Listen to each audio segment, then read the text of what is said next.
Good evening. Hope everyone's having a great Sunday. Happy Father's Day to all the fathers who may be watching.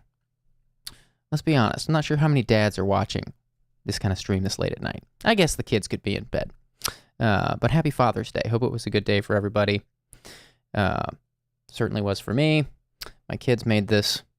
One of my daughters made a little ring for me, made out of rubber bands, different colored rubber bands that I've been wearing all day. Probably never going to take it off till it breaks. Sweetest thing ever. Yeah, special day. Not too much to cover at the top here, so we're just going to jump right in and get right into some calls. For those who are new here, we're going to be taking callers for the next couple hours, listening to stories and giving people support as they need it. This is just a place where we listen, and we never know what we're getting into. So with that, here we go.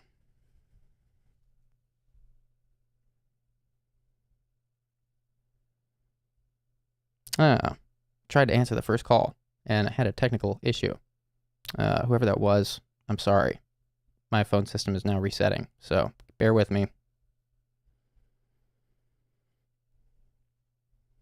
Hi, thanks for calling. Hey, is this a message? No, this is not a message. You're live. Thanks for calling. Oh, hi, Julian. Hi. Hi. I'll try. I don't know how long I'll be. Excuse me. I don't know how long I'll be. I let's see how to put this. I'd like to just get a few things off my mind and kind of air some things out. And I mean, I'm not looking for advice, but if I could maybe hear a different viewpoint, that'd be great. Great. So I'm currently in a relationship. I've been in this relationship for about 10 months now. Sorry, I didn't think I was going to get on, so I didn't quite think this through. Do you want to take a second and collect your thoughts?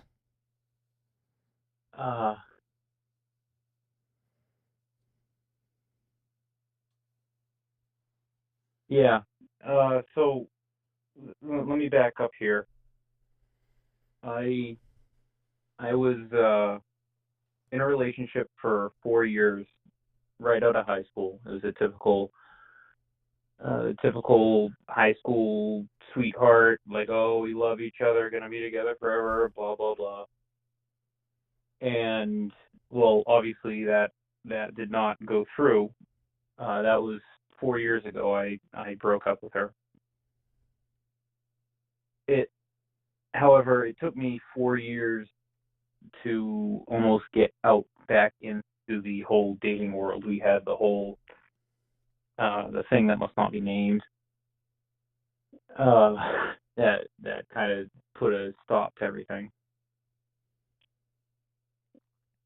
That thing that must not be named. I think I'm missing something there. What? I don't follow that. Was I supposed to? The pandemic. Oh, I see. Yeah. So you broke up, and then the pandemic hit, and then, and with all of that combined, it was just too much to get back into the dating scene. Right. So, I'm a carpenter. I buried myself in work. I took on a lot of side jobs. Am I allowed to say my age? Your age would actually be a great thing to lead with, but no names, no locations, please. Okay. Yeah, I don't plan on that. So currently I'm 26. Okay.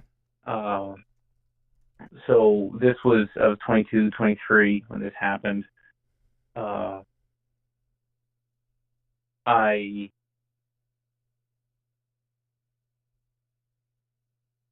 buried myself in work. I was about 23 years old. I was living at home. My parents had split when I was in 3rd grade. So I'd been living at home with my mother since, just her and I, since then. Okay. I feel like I've lost you. I apologize. This is more difficult than I thought it was going to be. No, why don't, would it help you to begin with the theme, and then we can backtrack? Like, what's the main theme, or I know that it doesn't sound like there's one thing that you're calling for. So is there a theme that kind of transcends all the beat points that can help us kind of track with you as you're sharing? Okay, yeah, I appreciate that. I may need some guidance through this. No problem. The main theme is I've been seeing this lady for about 10 months now, and she asked me to move in with her. Mm-hmm. This was about 2 months ago. She asked me to. She's renting a place, and her lease would need to be renewed the end of next month, so I wouldn't be moving in until September. The thing is, in the last 2 months, she's almost really changed to the fact where she's almost stopped communicating with me. She's almost shut me off, shut me down. She's spoken to me about she's had concerns about our relationship and seeing us through. Meanwhile, it sets me off. I spin out because I feel like I'm not good enough for her. I'm not the right match. I'm not doing what I'm supposed to do.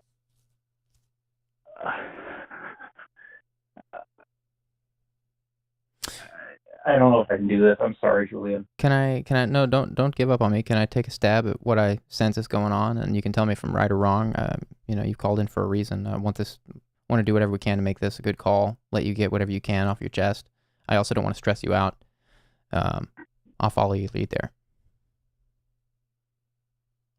Okay, thank you.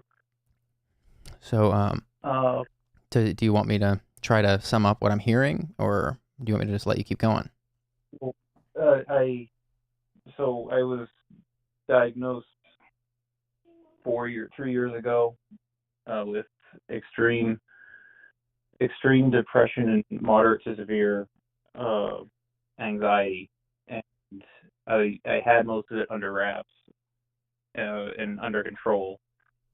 And the last probably 6 months, it's reared its head, and I can't get to work on time. I can't focus. I can't sleep. I can't eat. I can't do anything. And I'm positive.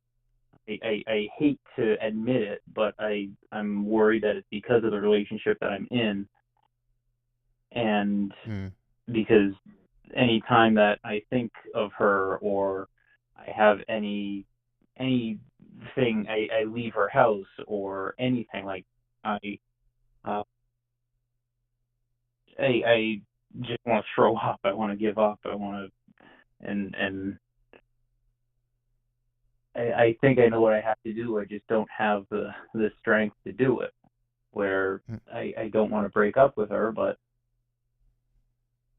I just feel like I have to. So yeah, I mean, the chat has already been kind of lighting up with some. There's a few people in the chat, at least, that seem to think that moving in with this girl is not a good idea. Of course, we don't know very much about her. It does seem kind of strange that she asked you to move in and then kind of started ghosting you, pseudo ghosting you. It sounds like you guys are still together, but she's like, you said the relationship changed. She's become more critical.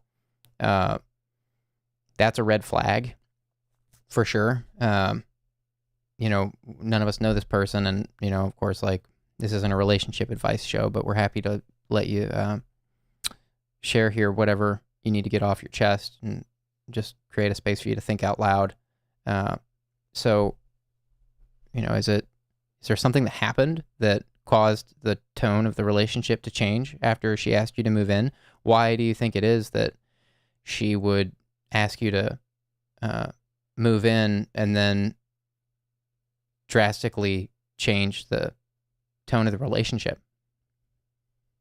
Uh, Was there a so reason? I yeah, I've been looking.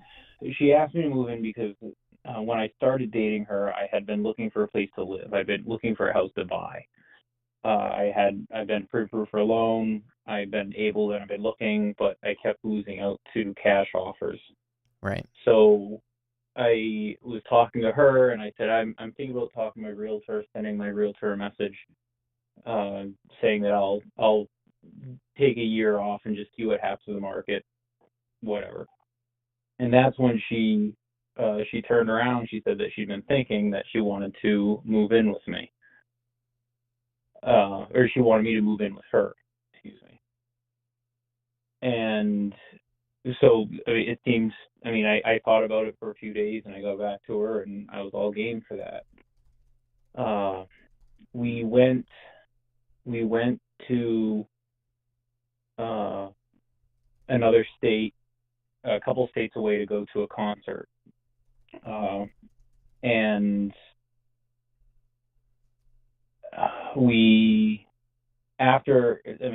we were there for a couple nights and at a hotel, and as relationships of periods, a long period of times happen, there's moments of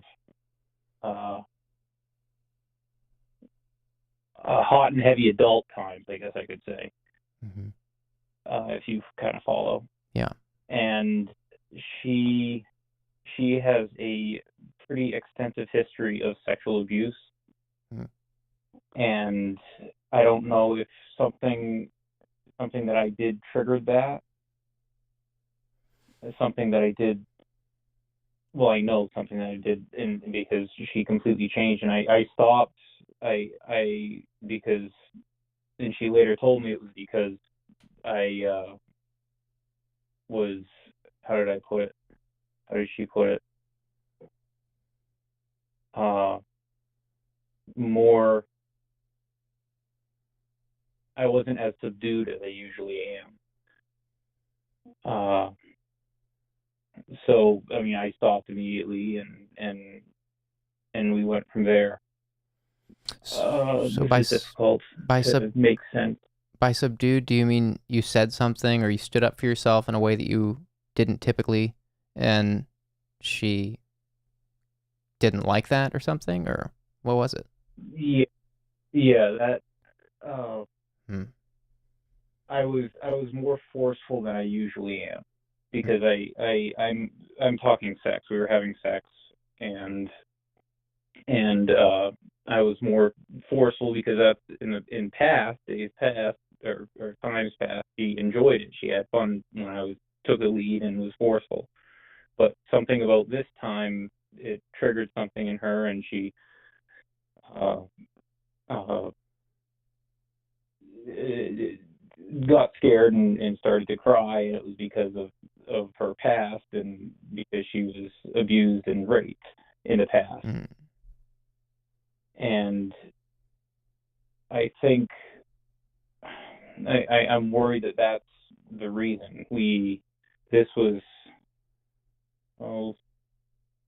back in February, and we still see each other. We're happy. We go on dates. I've met her family. I'm really good friends with her family. Everybody loves me, and in her family. And she has all this outside pressure not to screw this relationship up, because she's had a lot of bad luck in the past. And she's been telling me this, and it's been putting more pressure on me, and I'm worried that I'm going to be getting into something that I don't want to be getting into. A long-term relationship, or get into something that I'm trapped and I won't be able to escape. I see. I know this isn't a relationship advice thing. I was more calling because, like, just the anxiety and depression and spinning out and everything. So I do want to apologize for that. No apology necessary. I got the sense you understood that this isn't a relationship advice show. I got the sense you weren't calling for relationship advice. I just try to make that disclaimer here, mainly for the viewers, so that they don't start dumping a bunch of relationship advice stuff into the chat, because that's not what we're here to do, and we don't want to mess up your life, of course. Yeah, I'm not worried. I'm not looking for like a relationship advice, because I can figure it out. It's mostly just I just wanted to talk about why I can't try to figure out why I'm feeling the way I am. Do you mind? Go ahead. Sorry. Yeah, go ahead. It sounded like you were going to go somewhere. I'm just here to ask questions. Yeah, I'm currently taking three anxiety antidepressant medications. None of them I feel are working anymore. I'm due to go see my primary doctor in the next week. I see. And I don't know what to tell them. I feel lost and sad and depressed and hopeless and helpless and alone, even though my life is pretty good at the moment. I don't know if that's typical for people to feel this way when they're doing pretty well. Well, it's a crazy time in the world. There's a lot going on in the world that has a lot of people on edge. I think that a lot of people feel kind of a sense of unease or being unsettled right now. There's a lot of stuff that we're still trying to figure out in response to the pandemic, and economies around the world are trying to figure out how to sustain that even still. I do believe that there will be answers to these things, like, because you're depressed about this, I'll say that I kind of, you're talking to someone that believes that, maybe I'm naive or optimistic, but I kind of, when I've been to those places in my head where I'm uneasy, like, I try to, focus on the good things. I know it's cliche. I guess before I go down this rabbit hole, like, is it the state of the world? That's, you mentioned the pandemic. You were going down to some past events earlier before we zeroed in on your current girlfriend. You were talking about a former relationship of 4 years. You were talking about your parents a little bit, and then we kind of zeroed in on your girlfriend. So I'm wondering, is the pandemic relevant how you're feeling? Is there some kind of sense of unrest that you're dealing with from the state of the world right now? Is that playing into this, or is that irrelevant? Yeah, I lived with my mother, for 10 years, basically just her and I. And then about a month and a half ago, about 3 months ago, she said that after I had lost out on a bid for a house, I finally spoke out and told her that I was basically just miserable. And then 2 days later, she said that she was pre-approved for a loan, and then another day later, she said that she bought a house about 20 minutes away from home. And then about a month ago, she packed up and moved out. So I'm living at home. I'm living alone. Mm-hmm. I work. I'm a carpenter. I work alone.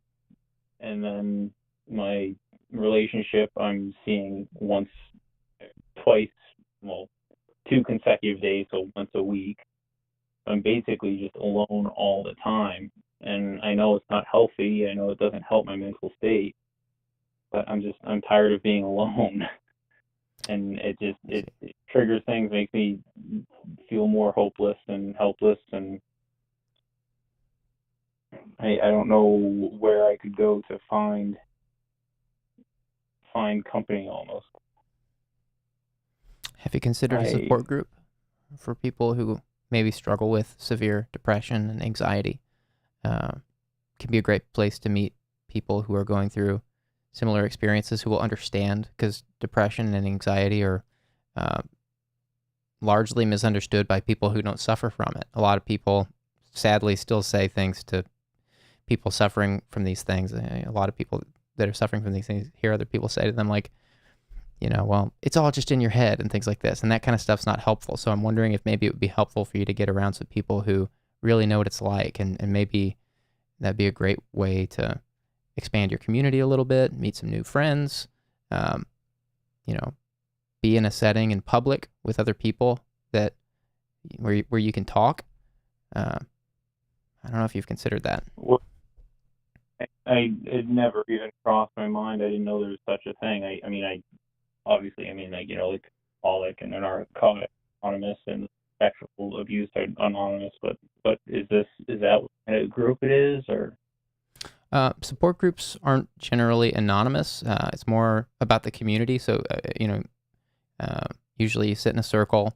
A lot of these support groups meet at gymnasiums or church buildings, or sometimes school gyms.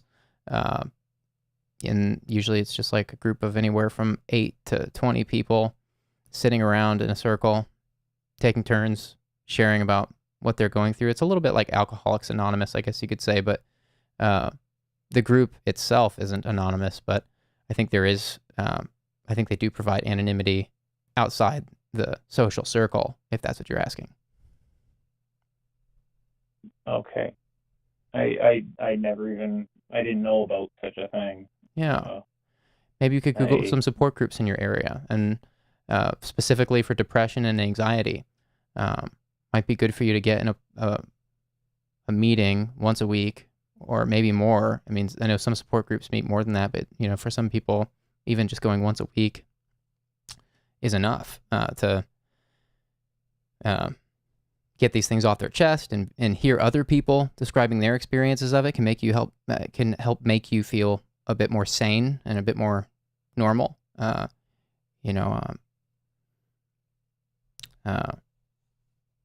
I've got some questions about your current relationship too in a minute that have been swimming around in my head. But I do think, I'm glad we got here, because I do think a support group could be really good for you. Counseling could be good for you too.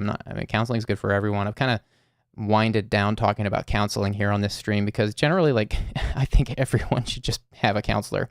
Not like that some people will need to see a counselor more than others, but if you're struggling with that, I'll mention that here, that anyone you can talk to would be great. Specifically, I think you need a community, but a professional might also be really valuable to you. Like a therapist? Yeah. Or... Therapist, counselor, yeah. Not a psychiatrist. You're on some medication, so it sounds like maybe, I don't know if where you're getting those from, but I'm not talking about psychiatry necessarily, although you may need that, or you may already be in that. I'm not suggesting that you stop seeing your psychiatrist, for example. But yeah, I remember a couple weeks ago you were talking to somebody about that, and you seem to lean more towards like therapists and counselors, I think, right? Well, it's not that I lean any which way or the other. I think what you're picking up on is I do think a lot of people get prescribed pills when they don't really need it. And a lot of people are confused about the differences between psychiatry and psychology, or counseling or therapy. Psychiatrist gives you pills. A psychologist will help diagnose your mental state, and a counselor or a therapist, which are basically synonymous, is just talk therapy. It's just somebody. Most of these counselors or therapists are psychologists. A lot of them are psychologists, but talk therapy is just. I think it's something that a lot more people can benefit from, because not everybody is going to need a pill to help. Not everybody has something that they're trying to regulate in their head, for example. So when I say everyone needs a counselor, or everyone can benefit from a counselor, I just try to be very clear that I'm not saying everybody should be on pills. That's the reason I make that distinction. But of course, there's a time and place for medication, and some people need it. And it's great that we have those options. I'm not anti psychiatry or anything. I just try to make that distinction because a lot of people call in here and don't know the differences between those things. And I don't want them thinking I'm telling them to go seek out a psychiatrist who's going to pump them full of pills if they don't need it. Yeah. So. Okay. But yeah, I mean, generally, what we're talking about here is like, it sounds like you need some, you would benefit from introducing more avenues for conversation in your daily life. It sounds like you don't have a lot of that. It sounds like you feel really lonely. It sounds like it's at least contributing to the reason why you're sticking around in this relationship where you don't feel compatible or welcomed or whatever it is. Is that you're afraid of, having one less person. And I think that if you had more people to talk to, personally, from what I'm hearing, I think a support group would be like a huge value add to your life because it's generally free. I mean, these kinds of things run on donations. So like, of course, if you're using it, like, it's nice to give something if you can. But therapy is expensive, and you can get something out of support groups that, some people just need someone to talk to. Some people don't need to be diagnosed. It sounds like you've already received diagnoses for certain things. So you might not benefit. Everyone can benefit from talk therapy, of course, if they're going through something hard, and you very well may. I don't know your financial situation. I don't know if that's something you can afford to do. And so I'm kind of leaning towards the support group idea with you because you kind of perked up when I said it. And also because you mentioned that you're lonely. And a therapist isn't going to help you feel less lonely.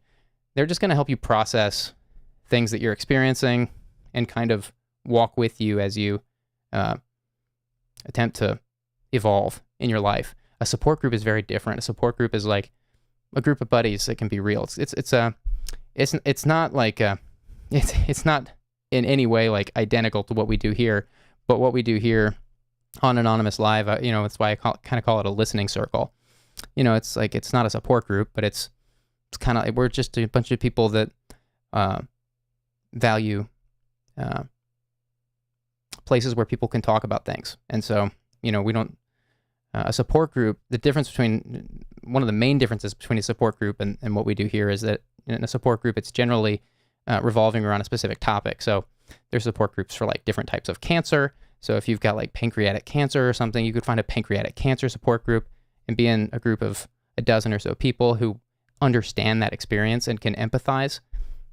Whereas with you sound like you could benefit from a support group, a group of people that understand what it's like to have severe depression and anxiety, and a group of people who won't make you feel alienated or weird or something, a place where it's just like, yeah, what you're saying makes total sense, and they can empathize. I'd never given that thought. I appreciate you kind of zeroing in on the train wreck of the beginning of the call. I do ramble. You were flustered. I could sense there's a lot here. We still haven't gotten through it. I don't feel like we've gotten to the heart of the issue. Can we? Do you want to stay here and talk more about support groups? I mean, I feel like you kind of already get it. I don't know. I feel like we could I'm kind of curious about your current relationship and what's so sticky about it. Can I ask a couple questions about that? Yeah, if you want. I know you don't. You don't want to make that this type of service. It's not a relationship show. Oh no, yeah, and I'm not going to give you advice, but like you mentioned some things that seemed interesting. You mentioned that.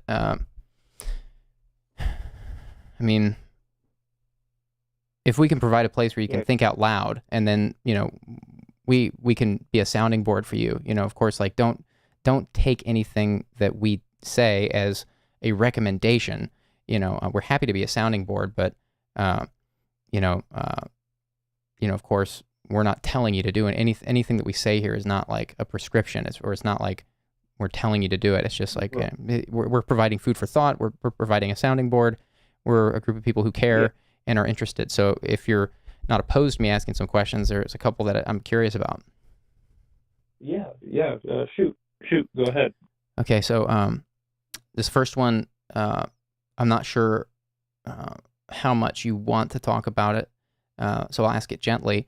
But you mentioned that, and of course, like, we don't have to get graphic or anything, but you mentioned that your girlfriend generally likes it when you're the more dominant one, we'll say, in the sexual relationship. And for whatever reason, on this one night, something happened, and she started crying, and then the relationship just changed after that.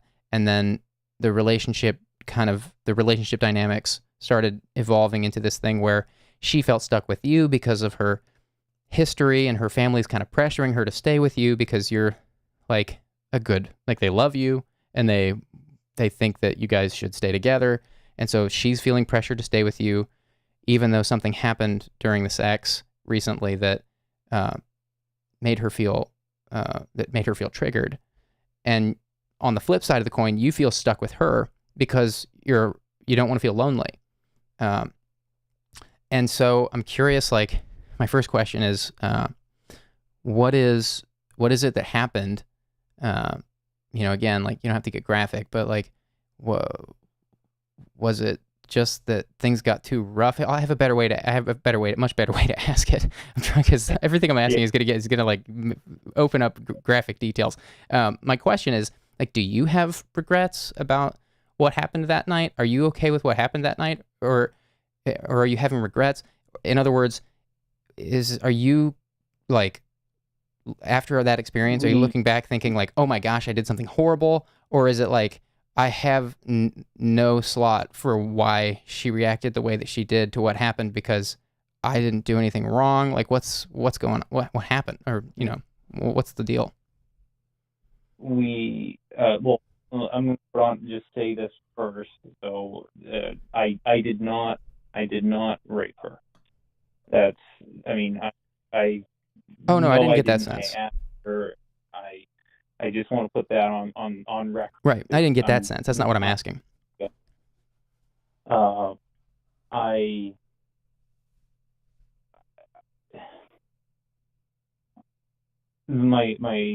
My first relationship, there was not much sexual activity because I didn't think I was a sexual guy. The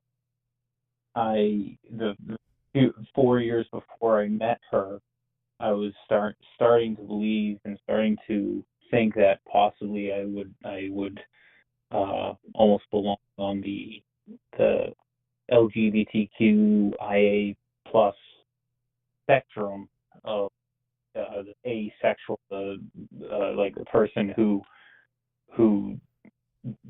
doesn't feel much sexual attraction to people, who doesn't. I didn't feel like I was a sexual person. Then I met her, and she she opened up a new side of me that I never knew existed.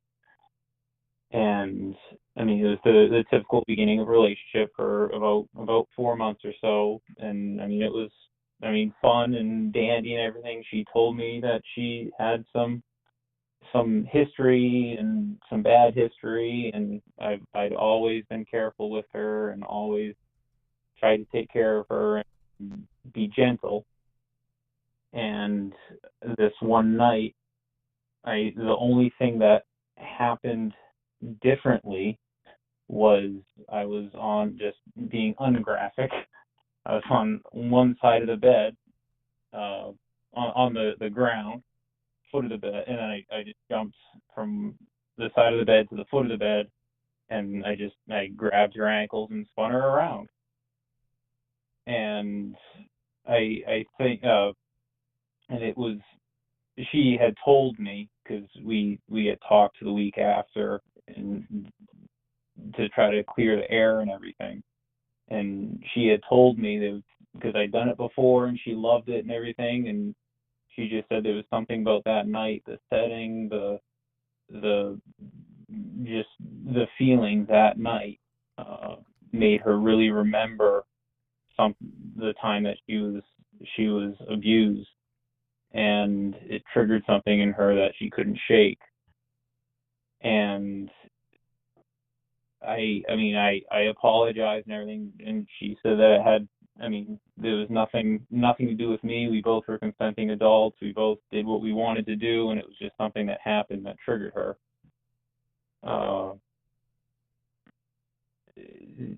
After that, I sat and I talked to her, and I said, I'm good taking a break from this kind of activity, and until we figure this out, because this is important for you. Your mental health, your happiness, your safety, your feeling of safety with me is important.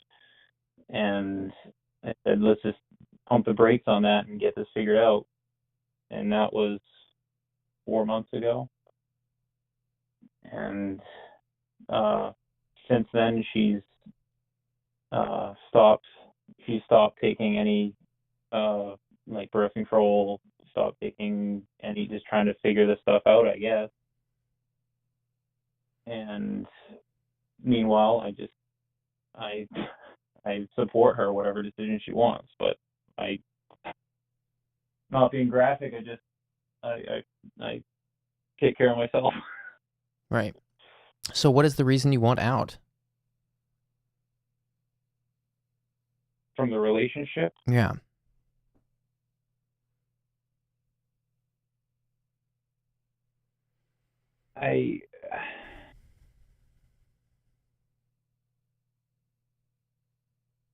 On one hand, she takes really good care of me. She helps me find like a therapist. She helps me guide me through other decisions. She's older than I am, so she's experienced a lot more things than I have, and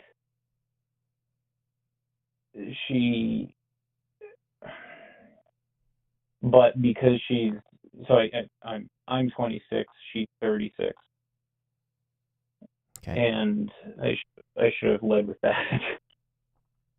Works all the time for some people. Yeah, and age is just a number for me. Right. I thought it would bother me, but it doesn't. Right. But because she's 36, she's had a lot more time career-wise, and obviously her life goals have changed. She's very career-oriented. She's very protective of her alone time, her me time, which I am more than happy for. But it just gets to the point where I can't. If I've had a bad day and I just want to see her, I can't, because she's busy, or she doesn't want to hang out. She doesn't want to get together for a night or just talk, and it's hard to get any time with her. And then she won't communicate if I need to. Is this... So I go ahead. I was just going to ask, is this the underlying reason, you think, for the depression and anxiety, that you feel lonely? And is it because of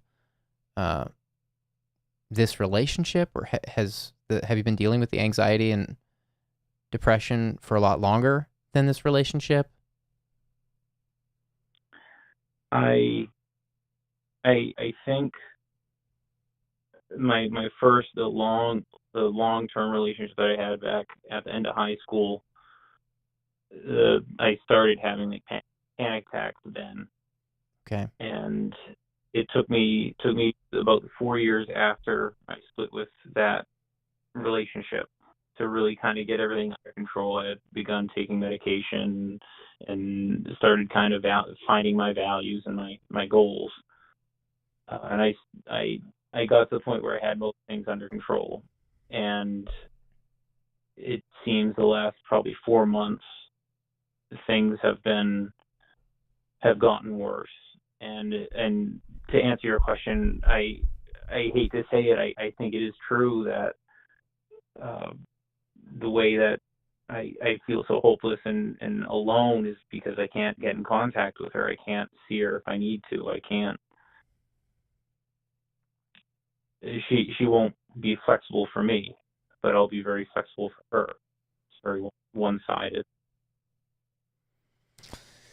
Yeah, it certainly doesn't sound like a good fit. I mean, it sounds like maybe it was for some time. It sounds like this person brought out something in you that you didn't know was there. You mentioned that before you met her, you felt asexual, and that this person brought out your sexual side in a way that you never knew was possible. So, I'm not saying that, nothing good can come from the relationship, but I'm starting to understand now why it is that you want out. That sounds really lonely. If you're more of an intimate type where you want to be, and every relationship has, a yin and yang element to it, like, opposites attract kind of thing, North and South Pole magnets,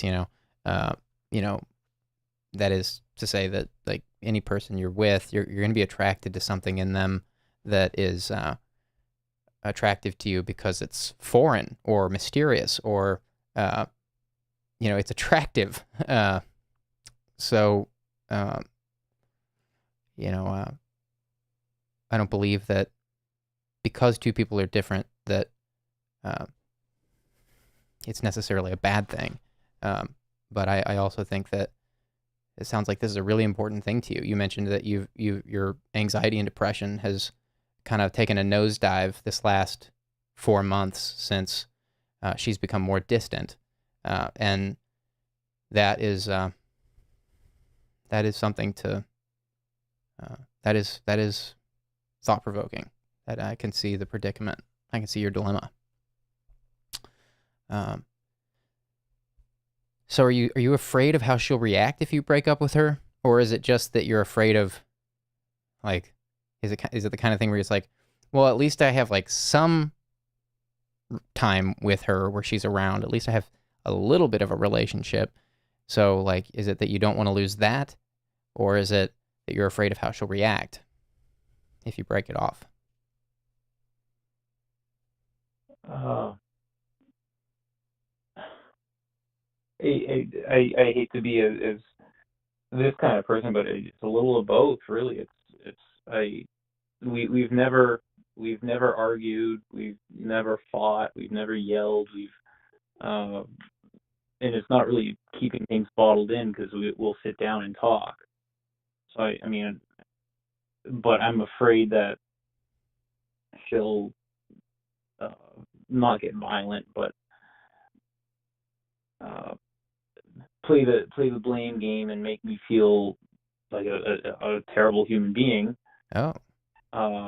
But I think it's more like I enjoy being with somebody the 1 or 2 times a week I can see her. I think that's probably most of it, and I'm willing to wait and go through what I'm going through to be able to see her when I can.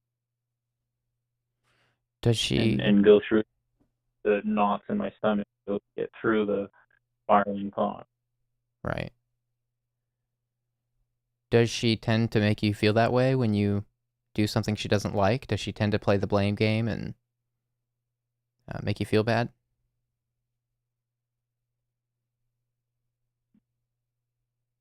She gets defensive. Verbally defensive, not physically defensive. And when things get a little excited, I stumble over my words. I ramble. You kind of have a good example of it from the beginning.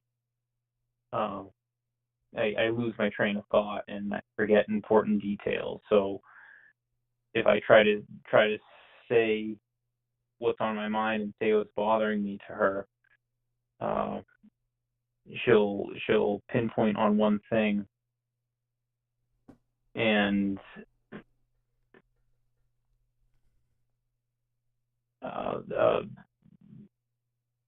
I've lost my train of thought here. You said she'll pinpoint on one thing, and you said that she won't get violent, and you were trying to describe how she reacts when you like for example, let's say you are having a conversation with her and you say, hey, yeah, look, like I really, it really is unsettling to me when Well, we're out so and XYZ yeah, like happens. Like, how does that conversation go? she, I'll answer that in a minute. I just thought we had been. This was probably a month and a half, 2 months ago. I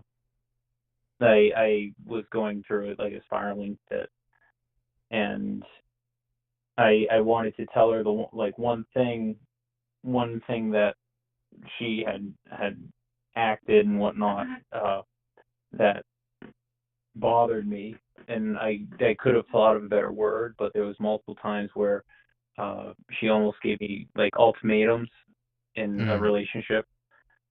Okay. And I told her like, oh, you've in the past you've given me ultimatums, and she just took that and she's like, I don't give you ultimatums, and I've never, and things got heated, and then I forgot about all the times, and then I was just sitting there twiddling my thumbs because I felt like an idiot saying something I didn't mean. That sounds a bit like an ultimatum, ironically. You know? Really? Makes me wonder, is she able to apologize for things or accept fault at all? Or have you ever known her to be that way? Or does she just, when you try to, I mean, a relationship is two people, right? So it's not that like, we're talking about your side here, and we're not getting to hear her side, of course, but naturally in a relationship, each party is going to have things that they need to bring up to mold the relationship into a synthesis of both of their needs and wants and so forth. So it's not unreasonable for you to be able to speak up and say, I feel X when ABC happens.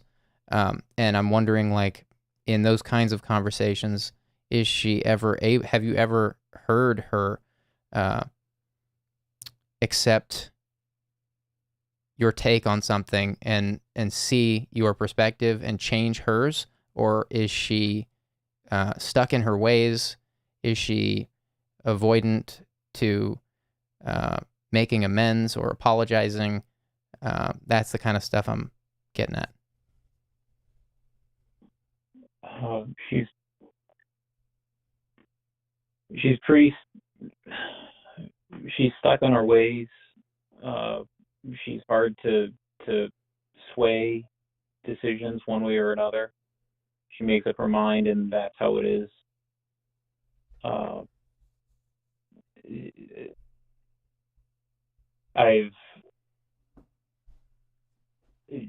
She lives about a half hour away, and I've always gone down to see her. She's come up to where I live once. She doesn't like, because she lives in a city and I live in the woods. And she doesn't like the woods. Is it that she doesn't like the woods, or she doesn't want to be on your turf? Does she feel more comfortable on her own turf? Is that what it feels like? Or does it literally feel like she just doesn't want to be far from the city? I think it's on like my turf, and she doesn't have, her phone company doesn't have cell phone service, so she's I see. very isolated here. Mm-hmm. And things are out of her control. Mm-hmm. Things are out of her control, and I feel that's she used to live in the woods when she was younger. I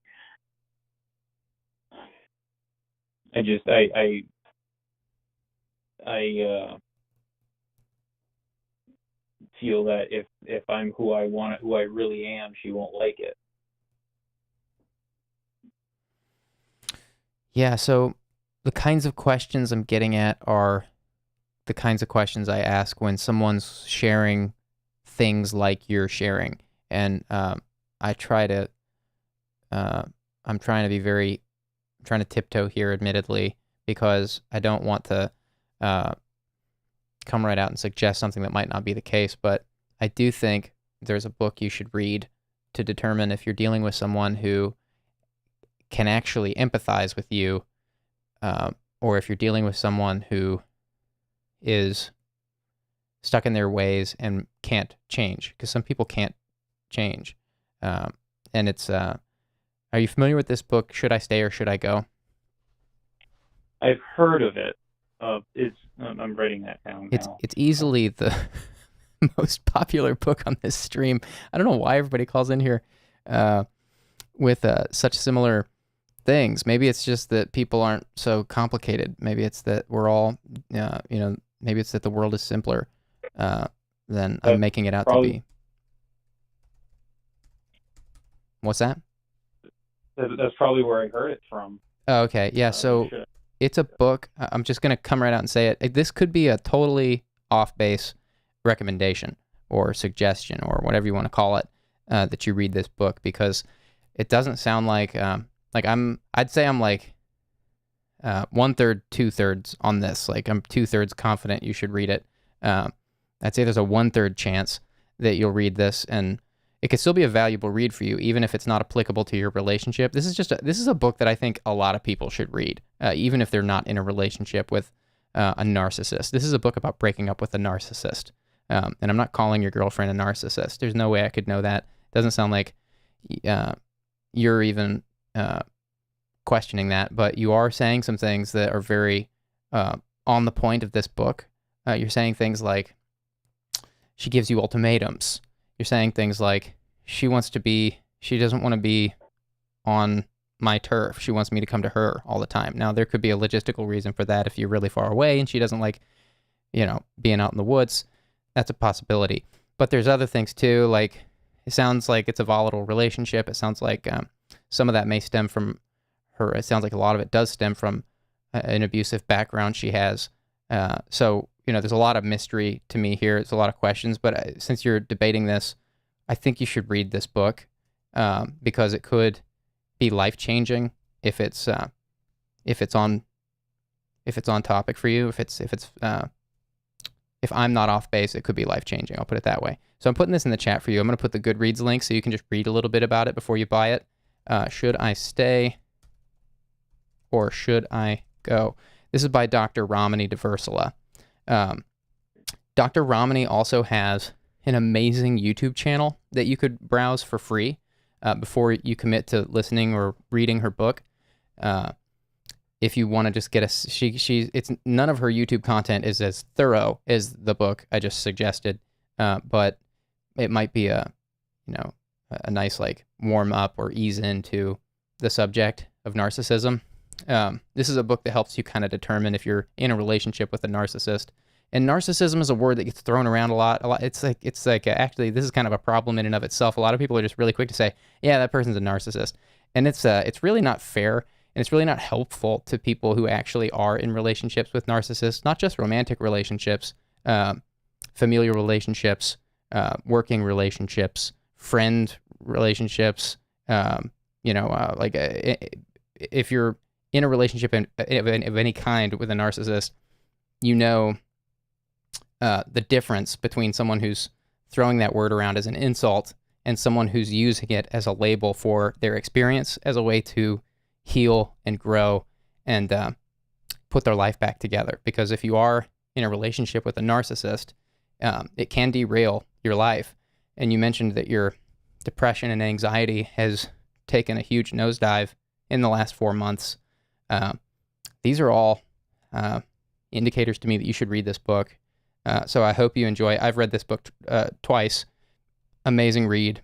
And then usually when I recommend that book, there's another follow-up book I like to talk about called Psychopath Free. It's a little more in-depth on the subject of psychopathy.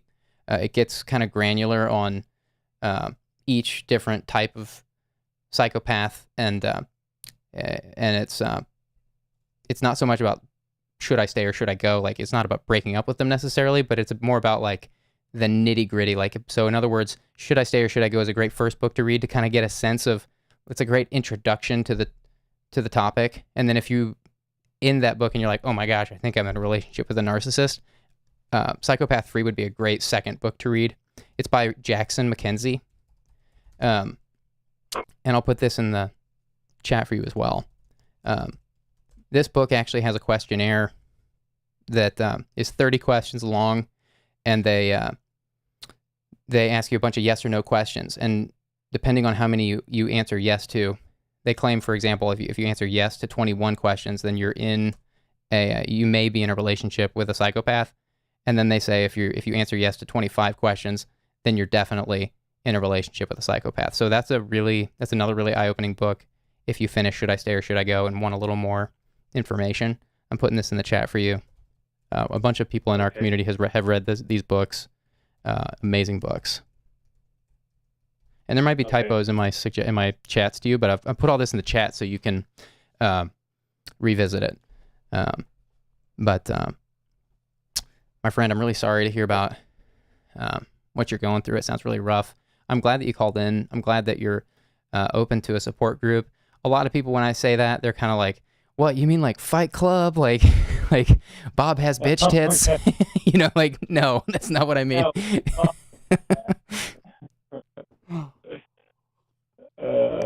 Sound like you were saying something. I shut up there for a second. What'd you say? Oh, no, we don't talk about Fight Club. Right, we don't talk about Fight Club. I'm not talking about Fight Club. I can't talk about that. No. But I'm glad that was an interesting topic that we talked about. So I don't know. Also, I want to highlight something from earlier. This came in while we were talking, and I didn't get to it right away. This came from one of our mods, Easy Cheesy. He was suggesting that you and your girlfriend might both benefit from deeper conversations. And this, granted, was before you mentioned that you've tried to express that you want to talk more, and that she's just like kind of working all the time and she's not really around much. So I don't know how much that's possible, but you may, while you're reading Should I Stay or Should I Go, you may try to test what you're learning about narcissism in that book with your girlfriend before you make any decisions. You may try to take some of the things you learned from that book and then have some test conversations, not to be sneaky, but to genuinely try to decide if you should stay or go, to try to use what you learned in that book to open up a new conversation where you can go deeper. Because if it's just that it could be so simple as she's an abuse survivor, and she's going to need some TLC in the relationship. I think the jury's still out on some of this stuff. That's why I'm kind of still tiptoeing a little bit, but I wanted to highlight that because there may be some value to trying to have another conversation with her before you throw in the towel if you decide it's time to. So I just wanted to highlight that. And there's some other good stuff in the chat you can go through that we didn't get to because we were talking, but the chat will be there for you afterwards in the replay. Okay. I appreciate that. I know that it's not typically what you guys talk about, but it came to that, I guess. The support group, I really appreciate you giving me that possible path. I hadn't even thought of that. I kind of feel silly with that. I'll look it up after this and see if there's any in my area. Great. I do appreciate that help there. Great. I appreciate you calling in and sharing. Is there anything else on your mind, or how you feeling? I feel better now. I'll be honest, I was a bit of a wreck here today, and especially right before I called, it's late where I'm at, so obviously the evening get worse. Right. But I do feel better talking to you. Well, I'm glad that you're. So you're a smart man, a good man. I appreciate just the 2 ears that you gave me, and same with the chat. I appreciate you guys for just kind of hanging in there with me. You're very kind. Actually, quite literally, I only gave you 1 ear because I'm listening to you in mono right now. Oh. I only have you in this ear. True story. Yeah, I'm watching the stream right now because I don't have the ability for that. So we'll go back. Yeah. Well, So thanks. that was a good one. I hear that. Thanks for calling in, and I'm hoping for a good update from you. Are you in our Discord server? I am, yeah. Okay, great. Well, hoping for a good update from you in the future. Feel free to call again anytime. Okay. Thank you, Julian. Take care. I appreciate that. Good night. Take care. You too. All right. Wow, that lasted an hour. Let's get right back to it. Hi, thanks for calling. Hi, Julian. Hi. What you want to talk about? So I'm pretty young. I'm a 23-year-old female, and I recently joined a job of a multi-million-dollar startup company. Okay. I kind of helped get it off the ground and things. And being a young female in this company, I worked my way up pretty fast. Went through some training and things, but the owners of the company, one of them being related to me and the other one not. We had a meeting with just me and the other owner that I'm not related to. And I sat in the meeting, and he said some very derogatory sexual things toward me that weren't necessarily, I wouldn't call them come-ons or anything, but very disrespectful toward me as a person. And as someone who has worked with him from the very beginning of this and has gone through a lot with him, I wasn't quite sure how to take it. And upon telling others in the company, I was kind of told to just kind of stay quiet about it and move on. And I didn't want to do that. And so I came to the owner that I am related to, and I kind of explained the situation that had gone on. And of course, he was angry about it, but there wasn't really any repercussions that came of it. And I just recently had my first child in December. Congratulations. And, thank you. My husband and I we're very happy to have her, and I want to be able to provide for her the best that I can. Right. And in doing so, I came to a battle of, do I quit my job and give up the salary that is providing for my family to take a stance? Do I try to go and reconcile with this boss, or do I try to find another job? And being so young, trying to find another job that's going to provide for me as this one does is very challenging. Mm-hmm. But I've kind of hit a crossroads, and with her being so young, she's only 4 months or 6 months old now, and I'm just not quite sure. I'm not quite sure how to handle a situation like this. I've never been put in a situation like this. Right. Well, of course, I'm not going to tell you whether you should quit your job or not. I don't want that on my shoulders, nor would I want to wait. I don't know you, and all that, and that's not what we're here to do. Of course, I don't sense that that's what you're asking, but I am curious if you're comfortable sharing what it was that was said to you. I'm comfortable sharing.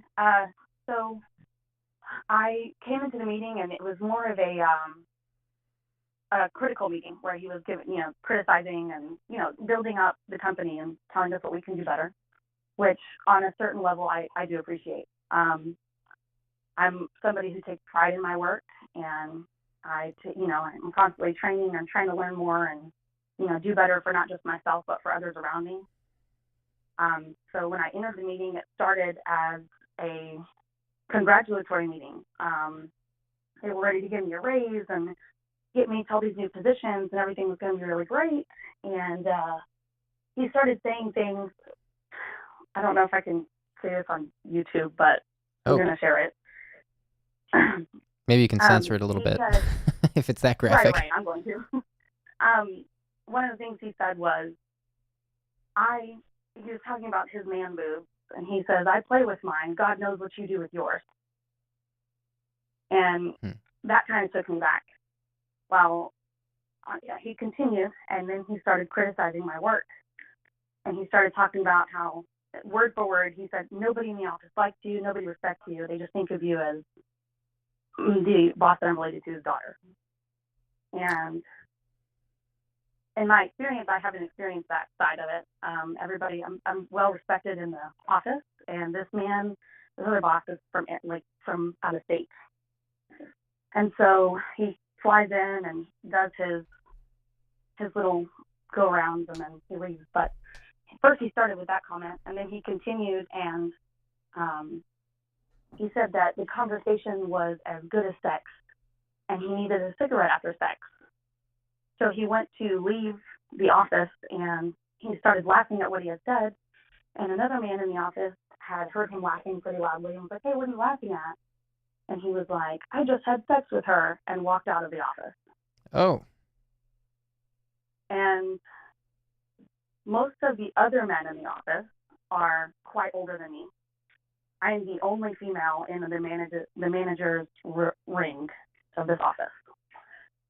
So I was already kind of taken back, and a lot of them were like, oh, that's just him.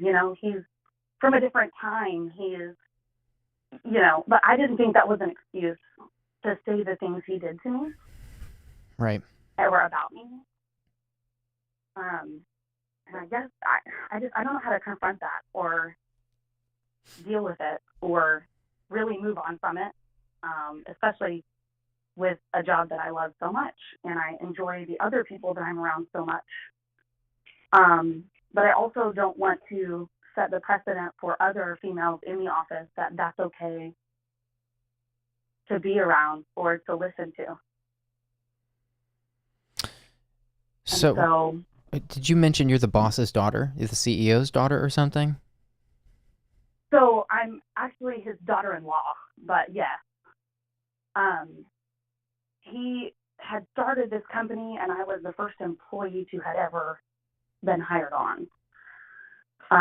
So in doing so, I did a lot of the software development and marketing for the company in the beginning. And everybody else that had been hired on after that were people that were going to be above me anyway. So he doesn't manage me in any way, but he is the CEO, yes. Okay.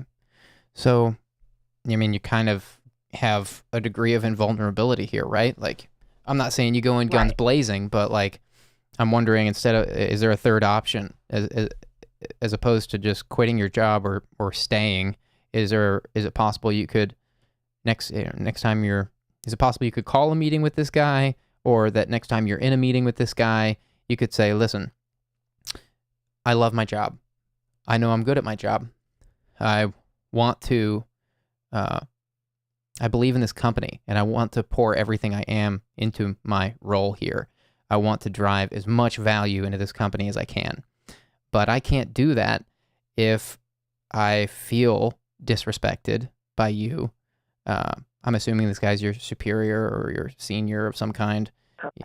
You could say, I can't, I'm not able to do that. I wouldn't say I can't do that, but you could say something like, I am,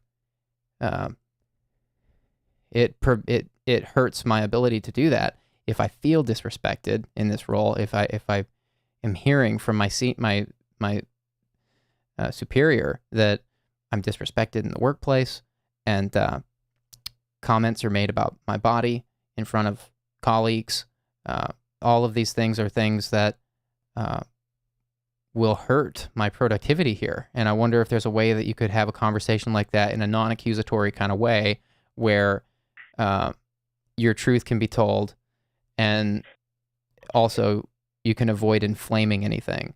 I wonder if... Well, and, with being, related to something, to the CEO, I don't want this to reflect on him. He's a great man. I very much respect my father-in-law. Mm-hmm. I would do anything for that man. But when this came about, which honestly, it's been a while now, but, the feelings haven't gone away. And I've had some history with some other things that have caused some trust issues before.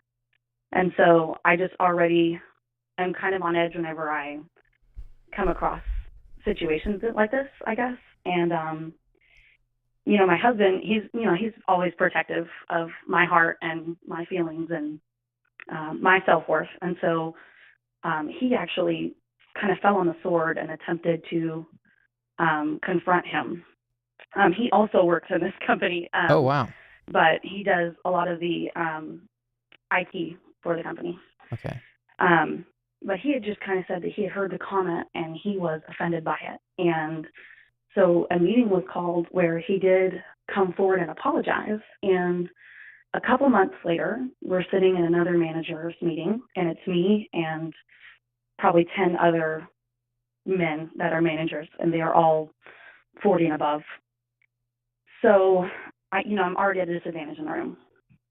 And as an internet company, we were talking about a dongle, which that's a term that we use quite often. I'm sure you know what those are. And he was explaining a dongle that we were going to use for our routers. Dongle and explanations. He stood up. Yeah. He stood up and he grabbed his genitalia on the screen virtually, and he shook it and said, "This is my dongle." Wow. And not even a good joke. As a startup company, no.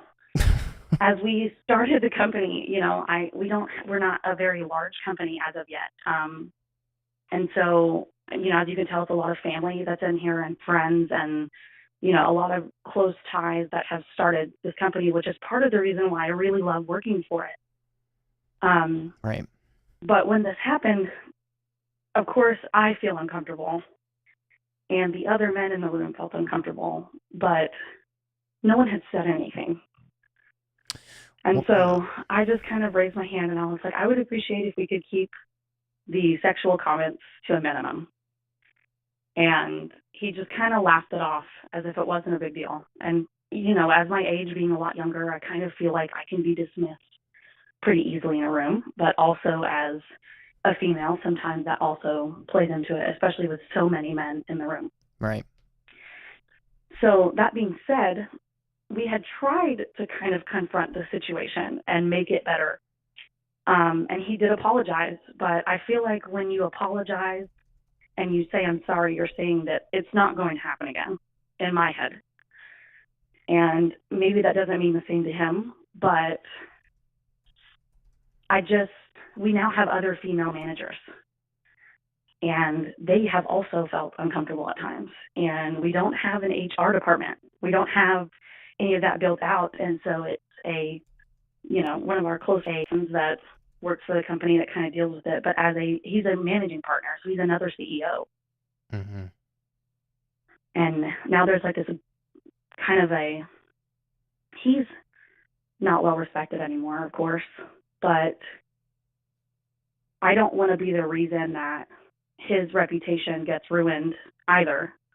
I just simply want him to be respectful to others when speaking. Right.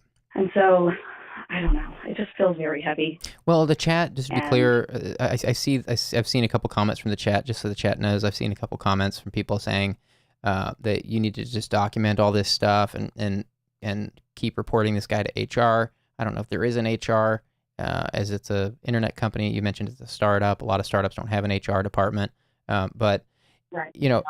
And it doesn't sound. I mean, of course you need to document things. It sounds like you already are, or at least you already have a recollection of things to the extent that you could easily document some stuff. I'm assuming you're already doing all that stuff. Is I guess my point. But of course. But if this guy's is a managing partner, then even if you had a super robust HR department, it probably wouldn't do very much, sadly. Right. So, and I also think that there is some truth that, you mentioned earlier that some people in the workplace say, well, he's just from a different time. He's just older. That was normal back then. And of course, that's not any excuse. But I do believe that a lot of people from in a time now past that are much older and could, say things like that, years ago without any consequence.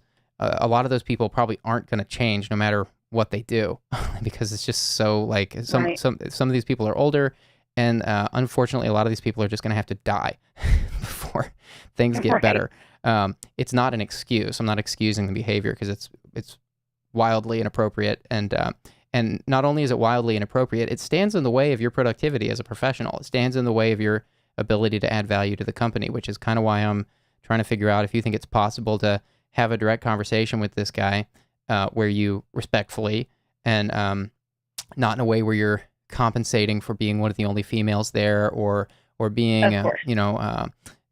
too vocal or verbose or anything, but in a way where it's like, listen, like this is all about helping you make more money. I Right. want to help you make more money, and I can't do that so well if I'm not feeling if my reputation is being disparaged, and I'm comments about my body are being made like that. These are all things that help me make you less money. These are all great things to do. I mean, and now we're getting into some jokey stuff that actually isn't helpful, but I think you get the point. Right. Would you feel comfortable having that kind of a conversation with this guy, like a straight up conversation that's not intense or accusatory, but is very direct and kind of connects it to his bottom line in a way that, do you think you could incentivize him to see it that way, or is this guy just lost, you think? I mean, honestly, I would be willing to have a conversation like that. I kind of fear his response. In the past, when confronting him about other situations of, just the way that he spoke to employees in general, or just there's a lot of explicit language that's being used, and it's very loud and anger filled, and I don't do well with that. Right. And so in the past of having some calm conversations of that nature, it did not go well. And because of the history of it, I almost fear confronting him. And the only other superior that's above me is the man that's related to me. And so I feel if I were to bring him in on the conversation, it looks like I'm kind of calling daddy for help, and Right. like, I don't want to do that. But I would be fine with having a conversation, I think. I just fear the response that comes from him, I guess. And, he has children and, daughters and a wife, and, he doesn't speak very highly of his family either. And he talks about one day leaving his wife and finding two young girls like me to go sit their bare asses in the sand with, and, things This guy like said that? those kind of comments. Yes. Yes. Wow. He has Goodness openly spoken gracious. about it to me. It's See, this guy's really unhappy. This guy's wildly unhappy. And he's very appalling. he's my guess, my hunch from what you've shared is that this guy's wildly unhappy, and the only good thing he has going is that he's worth a lot of money. And that's an explosive combination for a personality. Well, of course, and we've gotten to a point with him now where my father-in-law, out of protection for purely me, is attempting to buy him out of the company, which I really hope happens very soon. Mhm. But of course, you have to secure funds, and in an economy like today's, I don't see that. I don't foresee that happening very soon. He's a very honestly, I mean, besides his, I wouldn't say emotionally smart, but book smart. He's a very smart man and knows a lot about what we do. And I appreciate learning some things from him, but I almost feel as if I can't respect him anymore. I just don't almost feel, I do feel that way. I feel like I can't respect him as a person at this point. And to learn from him in any other way almost feels pointless. Mhm. And I kind of feel like we could find literally anybody else to do what he's doing. But I don't want to put my father-in-law in a situation that's going to make him uncomfortable or make Right. him feel like I wouldn't be there for him, if that makes Right. sense. There's so many close ties, But yes, he's been wildly unhappy for, I would assume, quite a while now. But I don't know. I just feel like if I, like, on one stand, like, I should go take a stand and say something, and on another side of the same coin, I feel like maybe I should just let it go and hope that he gets bought out one day and move on. If this guy's a managing partner, he's got skin in the game. It's not so easy to let someone like that go.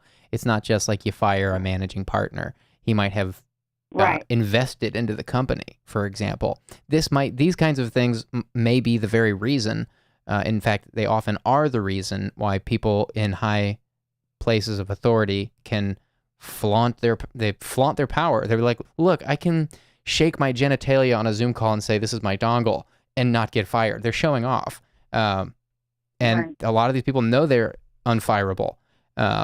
And I'm not saying it's definitely the case here, but like it's not the first time I've heard of someone like this that's just like, oh, yeah, I can do whatever the hell I want, and no one, I'm invincible.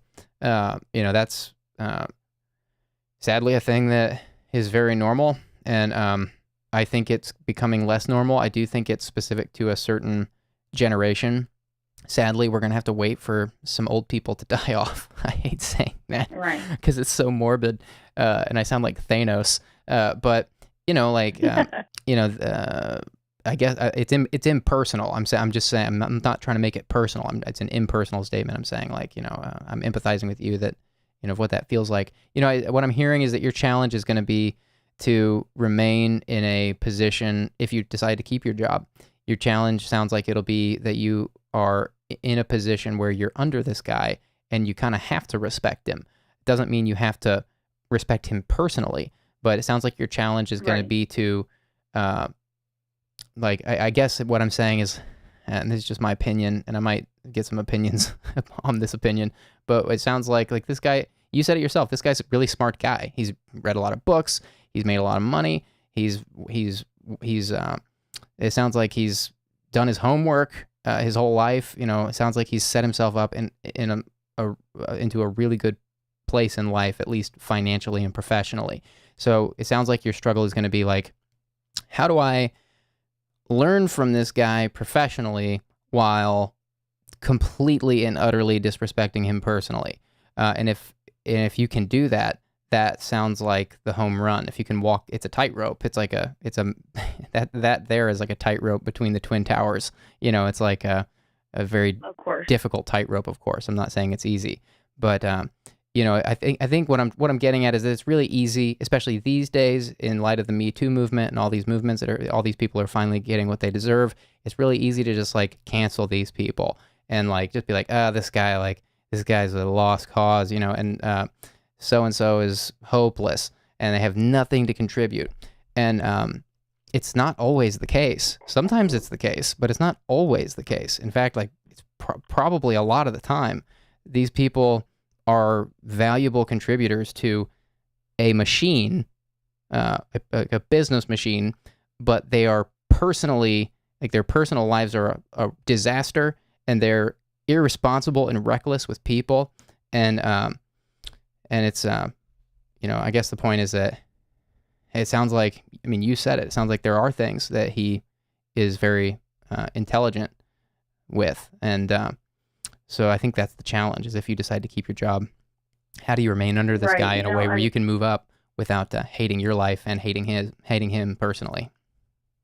Right. I also, I feel like the main problem, I could live with it and just, take the comments and roll with it and move on most of the time. But I have other females in the office that are almost, I don't want to say beefing me up or anything, but honestly, they want me to say something. And it's not that I haven't said anything. I guess they want it to be emotionally volatile at sometimes. And I'm not that type of person. I don't want to make something bigger than it is. He's never made physical passes at me or anything of that nature. Right. It's all been verbal, and those kind of things I can take and move on. I realize it's a business. This is not a personal venture. But I guess the thing I'm trying to get at is at some point I'm like, okay, like, feminism, Right. let's back the women, and on the other side I'm like, but I want to make money and I want to provide and I want to Right. continue to grow in my profession. And I've put sweat equity and a lot into this company as well. And so I don't know, it's been quite a heavy battle and as you said, a very dangerous tightrope walk for me. And Right. it felt very heavy. Well, But it feels good to kind of just talk it out. yeah, well, you are in it sounds like you're in a male-dominated company, and that's not fair, and that's not the norm these days anymore.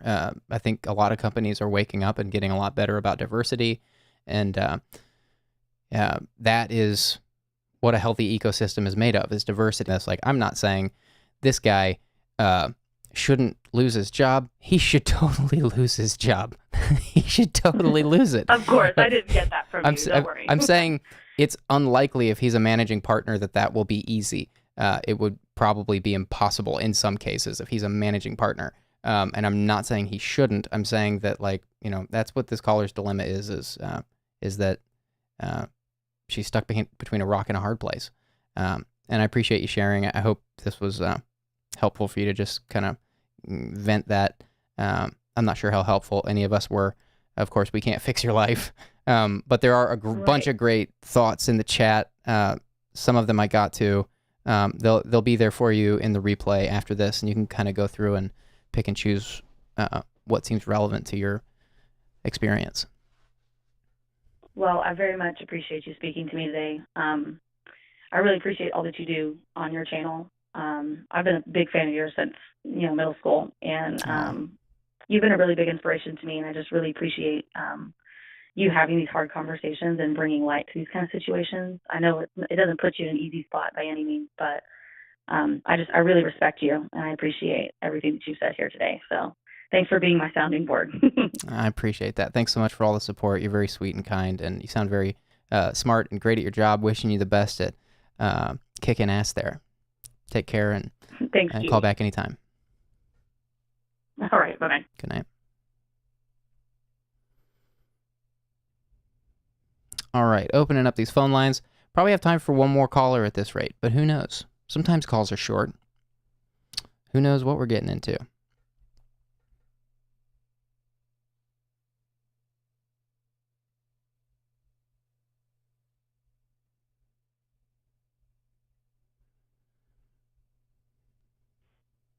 Hi, thanks for calling. Hey, Julian. Hi, yeah. Hey, wow, you actually you picked up. Sorry, that just caught me off guard. I was just calling to talk about some issues I had with my dad. Okay. I mean, earlier you were talking about narcissism with that other guy. I forgot his name. But, he didn't have a name, and please don't give us yours. No names, no locations. Oh, right, sorry. Close call. But yeah. My father was, I'm pretty sure, a narcissist. I mean, he was never diagnosed, and it being Father Day, it was kind of hitting me pretty hard. My girlfriend is, she's actually pregnant right now, and my grandma, she was really wanting me to meet up with him and her today for a meal, for Father's Day, and she was saying she's really let down about how I haven't made up with him about some issues we've had, and I don't know what to think about it. So, are you estranged from your dad? Kind of. I still talk to my mom, but I haven't said a word to my dad in almost 2 years. He ended up kicking me out of the home because me and him used to argue so much, and our relationship it fell apart. He would lash out at me, and just being honest, I would do the same thing right back, Right. Well, that's one thing narcissists are really good at, is getting reactions out of people. They know how to push your buttons. They can push you into a place of extreme discomfort to the point where you crack, and then they called you the crazy one when they were the one puppeteering the whole thing. That's what narcissists do. Yeah, that sounds exactly like my dad. One time we were having I think it was at Thanksgiving one year. We were around the family and everything, and he backing me into a corner at one point in a room, and everybody else was there. They weren't really paying attention, and he was saying the usual things where he would kind of push my buttons, get a reaction out of me, and I was cornered, so I kind of put my hand on him just to shove him a little bit and tell him, hey, let me get by you. And he ended up loudly announcing to everyone there, "Oh, you just hit me." That was a really consistent theme in our relationship, where he would push me, and eventually I would do something, and he would announce to everyone else that I was acting crazy. Yeah, that's narcissism 101. I'm really sorry to hear your experience, and that at first it sounded, by the way you set up the story, at first I wasn't sure if your dad was still living. Now I understand that you're simply just not able to talk with him. And it sounds like today, on Father's Day, you had an invitation to go to dinner with your grandma and your dad, and you told your grandma no, and that she wasn't sure how to take that. What came out of that conversation? Well, my grandma is kind of in the same boat, to be honest. She's from my mother's side. I never met my dad's parents. Actually, they actually were extremely abusive towards him. I think that's where he gets it from, and he kind of cut them off once he ended up in a relationship with my mother. And at this point, I'm kind of just scared that I might make the wrong choice and cut him out of my kid's life if he actually has a chance of being better around them than he was with me. Right. So your grandma doesn't have a relationship with him either, or it's just strained? I mean, she was the one wanting to arrange this dinner. So what is her take? That's pretty intense that she's the on grandma. my mother's side. What's that? But she actually, after I got kicked out by my dad, she took me in. She's been really nice to me and everything.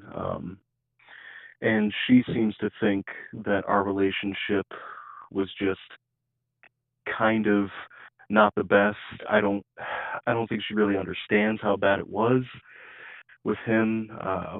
He used to kind of berate me daily growing up.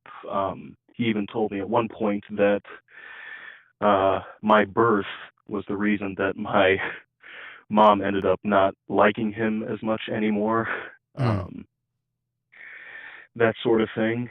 And it's a really weird thing to tell your kid, I feel like, especially at the age I was about 8 years old when he told me that. Oh my and gosh. My friend, I'm sorry. I don't know, just I want to have a relationship with my dad, and I think about him all the time, and I feel like the rest of the family, just not knowing how things were, they look at it and they think that I'm being ridiculous. Right. But I'm just scared of the idea that he hasn't realized the weight of his actions and hasn't changed enough, which I wouldn't know because, again, I just haven't talked to him. And it's the same thing with, I have a sister. It's the same thing with her, where he was belittling and verbally abusive with her and broke her down to the point where she basically became a pleaser. I know a little bit about narcissism and how that affects children. She became a pleaser, and I became the scapegoat, where anything that went wrong was my fault. And for her, she was just scared of him so much that she would do anything she could to avoid him getting angry. And he tried to message me a couple times, which I don't know if I was reacting out of, I don't know if I was just reacting improperly, but he said basically just short message, "I love you, son," out of nowhere, a couple times. And I didn't reply because to me, that really means nothing after, about 20 years of him being this way to me. And I don't really know what I should do at this point. I think I should try with him, but How old are you? what do you? I'm 22 now, about to be 23 next month. Yeah. Well, of course, I can't tell you what to do with your dad, but, I can ask some questions about, have you considered having a medium chill relationship with your dad versus going no contact completely? Is that possible? Do you know about medium chill?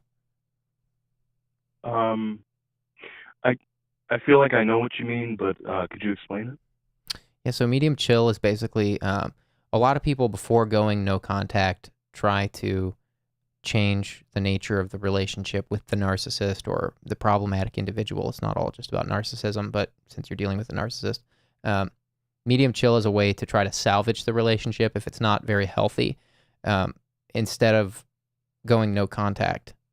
No contact is like no contact, like no holidays, no texts on holidays, no birthday texts, like just gone.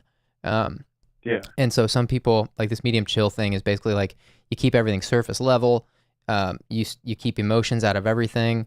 Like I love yous are okay for some people, and everybody's medium chill philosophy is a little bit different and specific to their own unique experience. Of course, it's not like you have to follow. It's not like a diet or something that you have to follow prescriptively. It's kind of like you take and choose what's applicable. But average medium chill relationship, from what I understand, is like, people meet in public places and don't go to the narcissist's home, and don't let the narcissist into your home. Meet in public places. Talk about if you have kids, talk about the kids. Talk about family.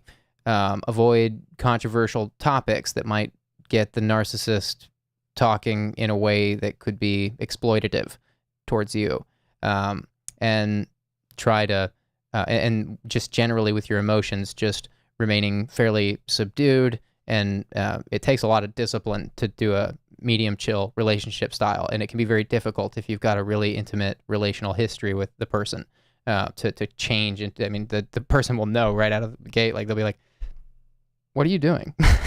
So it's very, very Yeah. difficult. But I've personally gone medium chill with some people, and have then gone into no contact with some people after it was still not proving to be safe enough, or Sure. safe enough from exploitation. And then I'm also still medium chill with some people and have good relationships with some people in a medium chill kind of way. I wouldn't call them good relationships. They obviously could be better because you're medium chill with them, but they can be a good I have good medium chill relationships.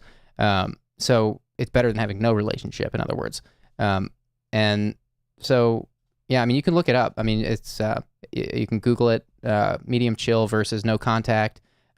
It'll certainly do a much better job of explaining it to you than I can do here in a quick call, especially since it's pretty dense, and you can kind of pick and choose what's relevant to your situation. Sure. Yeah. After you explained it that way, I guess that's actually kind of what I've done with my mom. Okay. Since she's sort of an enabler in a way, where she ignores all of the things that my father has done. Growing up, she would just kind of turn away, and at the same time, she would express, somehow a disdain, distaste, or whatever for certain things he did. And so I still see my mom always in public. It's always, a really casual sort of interaction, and that's been going pretty good. And I mean, maybe that's something I could do with my dad, I guess. Especially at this point, since it's been, it's been so long since I've talked to him that maybe if I reintroduced now, starting off that way wouldn't seem so weird, like you were saying, where you all of a sudden go from full-on relationship to medium chill. But I, I don't want to change the subject too much. But it's still with my dad, and when he kicked me out, if it's okay to talk about, I did want to mention that I had a pretty bad experience right after he kicked me out, if that's okay. Sure. Okay. So all throughout high school and before, my mother's a pastor, actually. So Mom's I a was pastor. really, Is that what you said? yeah, my mother's a children's pastor. My dad is also really into theologism. Hmm. So I was really straight edge, of course. I never drank, I never smoked cigarettes, anything like that. It was mostly a Methodist upbringing, pretty kind of standard American Christianity. Methodical, you could say. Pretty much. It was sterile, is what I'll say. Sterile. Well, in the world of COVID, is But that a bad thing? I'm just joking. I mean, these are horrible jokes. I'm sorry. Go ahead. good. Bad thing then, good thing now. Fair enough. But yeah, after I turned 18, back in the summer of 2018, I got my first job. I was out of high school, and ended up thinking to myself, why shouldn't I at least try things? And it started out with cigarettes and vaping, and eventually after that, I had a friend who he didn't pressure me, but convinced me to try weed with him, which honestly, I didn't realize at the time that I had serious anxiety issues. But after that, I realized, yeah, most of the time I'm freaking out for no reason. But if I smoke, then I feel okay. Which, at that point, I had a good relationship with that as a substance. Of course, smoking cigarettes, never good, And eventually, about a year and a half later, I ended up trying some psychedelic substances, which I had good experiences with. But right before I got kicked out of my house, my mother ended up, bless her heart, she's genuinely a great person, except for she's terrified of going against my dad. She got me to see a psychiatrist, and he prescribed me some antidepressants, specifically an SSRI, which inhibits serotonin receptors. Okay. And I took a substance after having been on these for a couple weeks, which these antidepressants, SSRIs, specifically inhibited serotonin intake, which is what this substance is supposed to kind of overload. And so I took some of this, and I didn't really feel anything like before. So I ended up taking more and more than I needed to. And eventually, it ended up all coming to me at once. And I can't say for certain, but I'm pretty sure I had an ego death where I forgot who I was, started to kind of have a breakdown, and that affected me for at least about a year after, and I still deal with the effects of that. And because this was so soon after falling out with my father, every time I think of him, it kind of pulls me back to that, and I really don't know how to deal with it. I see. So it sounds like you associated somehow the ego death experience from the SSRI with your situation with your dad. And so whenever you think about it, is it that you're having another mini ego death, and like is it like a panic attack, or is it like a memory loss, like you're forgetting who you are? What's the experience like, and how is it reappearing? Okay, so I don't have necessarily an ego death, again, where I forget who I am and dissociate from all of my surroundings. But I'm sorry, there's so much detail to this, but when it happened, I was actually with my girlfriend, who is still my girlfriend at the time, the pregnant one. And she left the room for a moment while I was on this, and we were watching The Simpsons, which is a fantastic show. I'm Great sure show. you've heard of it. I was watching that, and I ended up laughing really hard. And for some reason, when I laughed really hard, I grabbed my throat, and I felt something move. And in my altered state of consciousness, I became really aware of my throat, and I felt like I was choking, like I was about to, die. And that is the feeling that I get every time that I think about my dad. Basically, I think about my dad, and I feel like I can't breathe, and that's pretty much what happens. That's interesting. Are you still on the meds? No, I quit taking them. My depression actually got a lot better after I left home, probably because I wasn't around my dad anymore. Right. But the anxiety is still there. So I take hydroxyzine, which is actually for panic attacks. So whenever one happens, I take one dose, and about 15, 20 minutes later, it goes away, and then I feel fine again. But I did stop taking the antidepressants. Yeah. Okay. So, yeah, I mean, it sounds like you have a psychiatrist. Is that right? I stopped seeing him after one time because I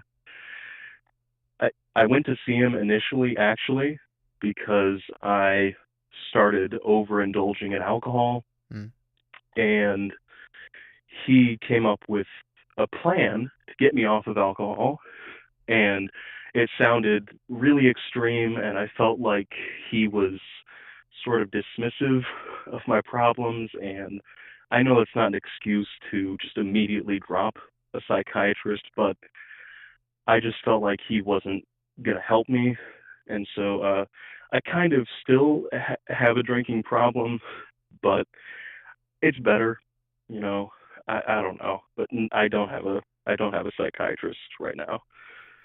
I wonder, I'm asking that because, I'm not a doctor, of course, and I can't tell you why you're getting that sensation in your throat when you think of your dad, but there's sounds like there's surely some kind of association happening with the trauma, and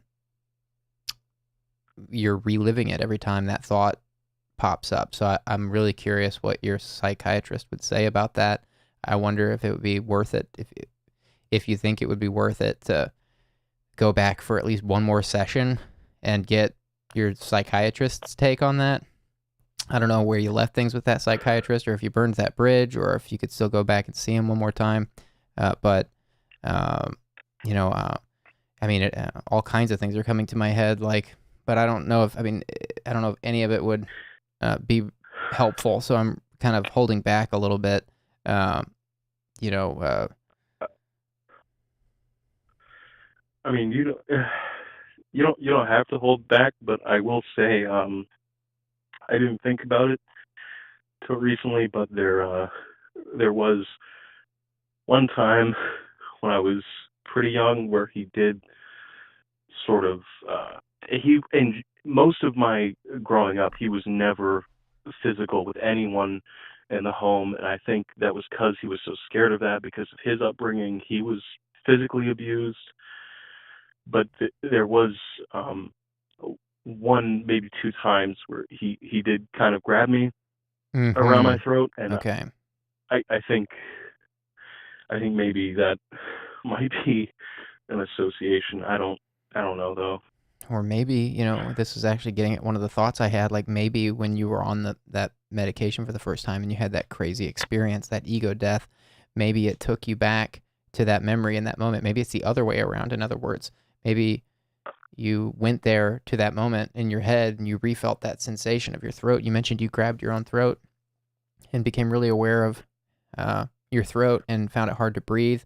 KO from the chat is saying a similar thing, that unresolved emotions can turn into physical symptoms. I've heard that before. Of course, none of us here are doctors, so I am not telling you anything other than just some opinions. I'm really thinking that it might be valuable for you to explore this with a counselor, or a counselor. Starting over with a counselor would be a lot of work. That's why I'm asking if you have a good relationship with this psychiatrist still, if they would still see you one more time, because they know your history and you wouldn't have to establish that all over again. And you could say, look, like, I'm getting other treatment for the alcohol stuff, or however you want to treat that. If you need to beat around that bush, if you feel like you need to, I'm not telling you what to do, but I'm just trying to give you an option on how, like, if that's an awkward relationship, on how you could get this person's feedback, because they are a doctor, they're a psychiatrist, and they have your history, and they might be able to, this sounds like it's really troubling you, and they might be able to help you kind of find some peace with that. That's certainly a very unique experience. My immediate thought when you shared it was that you are kind of associating some memory with the anxiety, and that's what it sounds like. But of course, I'm not qualified to. I'm not qualified to know, and I couldn't help you even if I was, because I don't know your full history, and this psychiatrist does. So you haven't answered the question, and I'm not sure if that's because you feel you can't go back. Is there a reason you think you can't go back?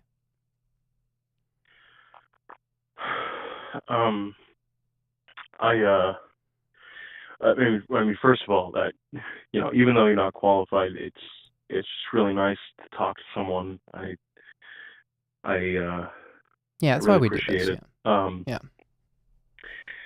But as far as going back to my dad and seeing him again,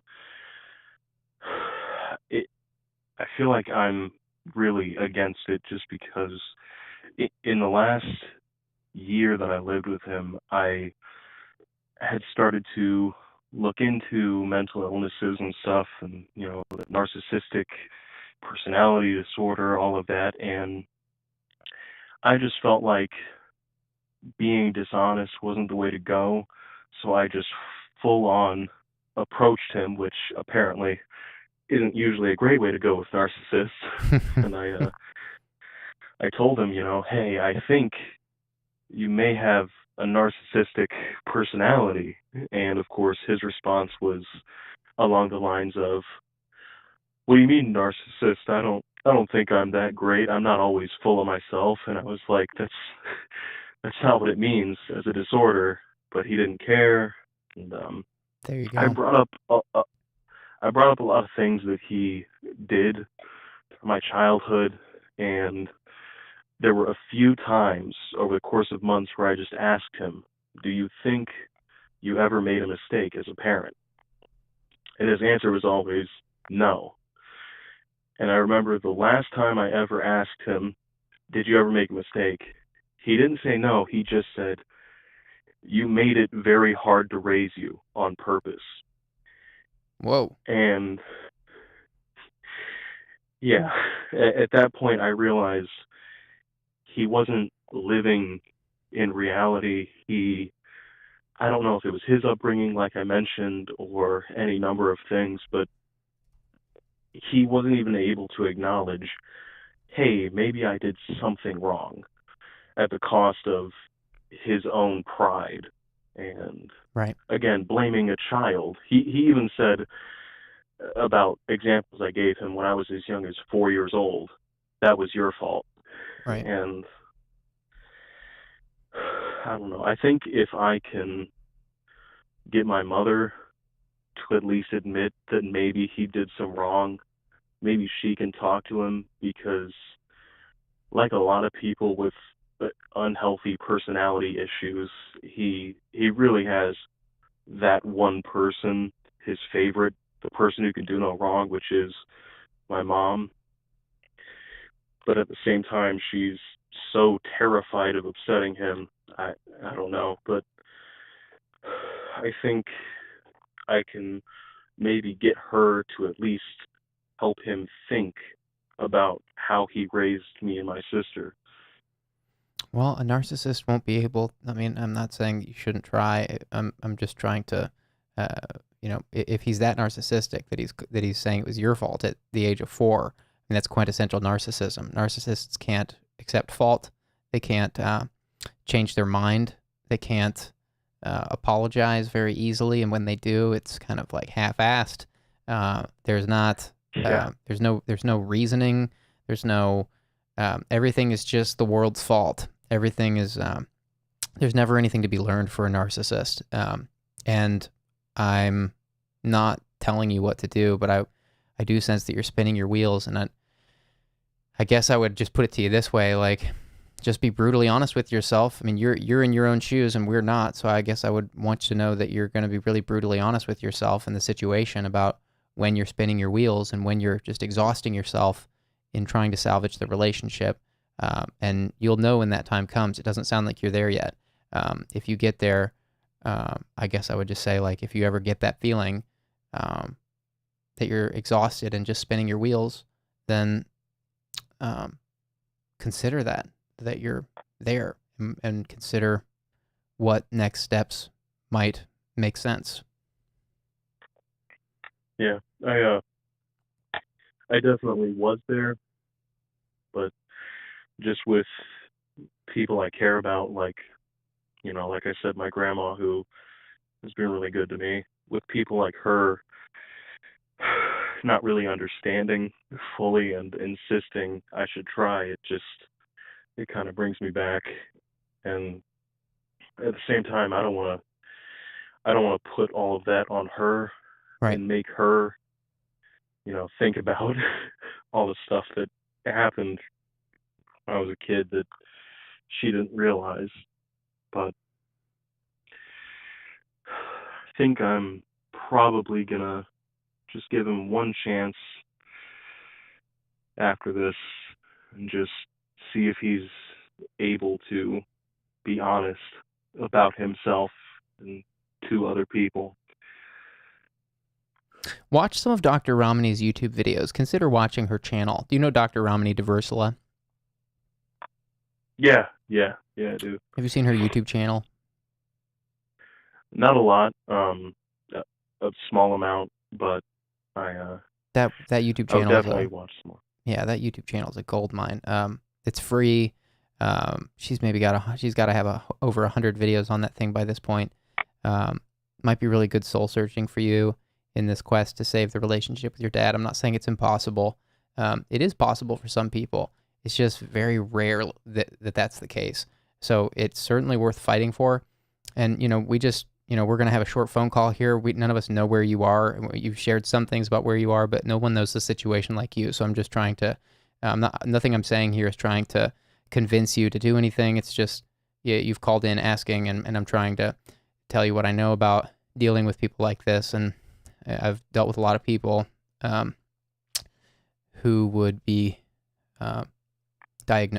who would be diagnosed with psychopathy. Of course, the famous joke in psychology is, we've done all this research on narcissists, and we now know them better than ever. And it's the craziest thing. We've discovered there actually are no narcissists because none of them will come get tested. It's a great joke for a reason. It's probably the 5th time I've said it on this stream. It never gets old to me because it's so true. It's like, they won't. That's the case in point, is that they can't change, and they can't see it, and it's a tragedy. It's not to say that these are horrible, that these people are, like, they simply don't know. Like, I think the mistake a lot of people make is that they think the narcissist is like this mastermind, and certainly a lot of narcissists, especially grandiose narcissists, are like mastermind, conniving, types of people, and often very intelligent. But what I'm getting at is not that they're not intelligent, but there's something missing. There's a screw loose that prohibits them from accessing the part of their brain that's responsible for empathy. Like they just don't feel empathy. They can't. They just can't. Yeah. And so a lot of these people are really smart people, but they just can't feel empathy, and so therefore they feel no reason to change, and the world just seems like this big force against them, and everything's against them.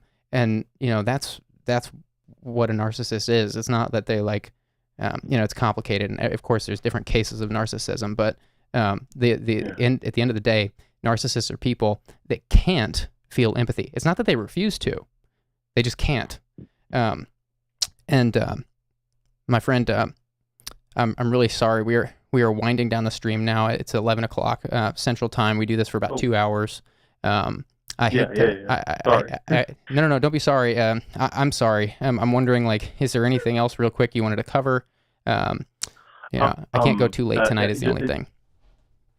Just one thing I want to say.